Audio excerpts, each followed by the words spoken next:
కానీ ఎన్ని నిధులు తెచ్చామంటే సమాధానం చెప్పడు, ఎంత అభివృద్ధి చేశామని సమాధానం చెప్పడు. కానీ ఎక్కడ చూసినా ముడుపులు మాత్రం ప్లానింగ్ లో లేఅవుట్ ఇవ్వాలన్నా అవినీతి ఉందా లేదా, ముడుపులు ఉన్నాయా లేదా అని మనం అడుగుతున్నా. ఇంకో పక్క మీరు చూస్తే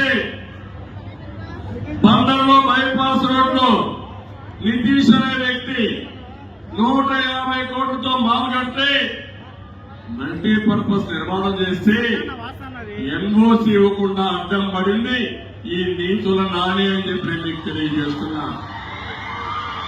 ఇప్పుడే మిత్రుడు అడిగారు, భోగరాజు పట్టాభి సీతారామయ్య గారి మెమోరియల్ కట్టాలంటే ఎన్ఓసి ఇవ్వకుండా అడ్డం పడ్డారు. నేను చెప్తున్న మొదటి రోజునే ఎన్ఓసి ఇస్తాం, భోగరాజు పట్టాభి సీతారామయ్య గారి మెమోరియల్ కడతామని చెప్పి కూడా నేను మీకు తెలియజేస్తున్నా. ఈ రోజు ఇంకో పక్క ఎక్కడ చూసినా కబ్జాలకు అడ్డు లేదు. కానీ ఎన్ని నిధులు తెచ్చామంటే సమాధానం చెప్పడు, ఎంత అభివృద్ధి చేశామని సమాధానం చెప్పడు.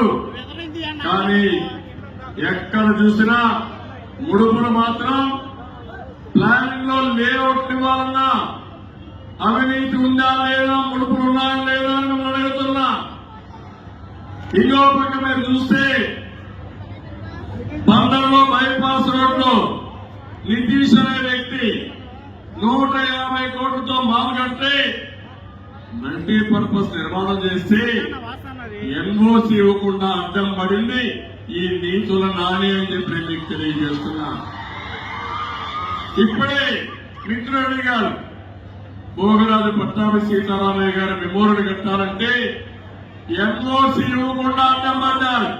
నేను చెప్తున్న మొదటి రోజునే ఎన్ఓసి ఇస్తాం, భోగరాజు పట్టాభి సీతారామయ్య గారి మెమోరియల్ కడతామని చెప్పి కూడా నేను మీకు తెలియజేస్తున్నా. ఈ రోజు ఇంకో పక్క ఎక్కడ చూసినా కబ్జాలకు అడ్డు లేదు.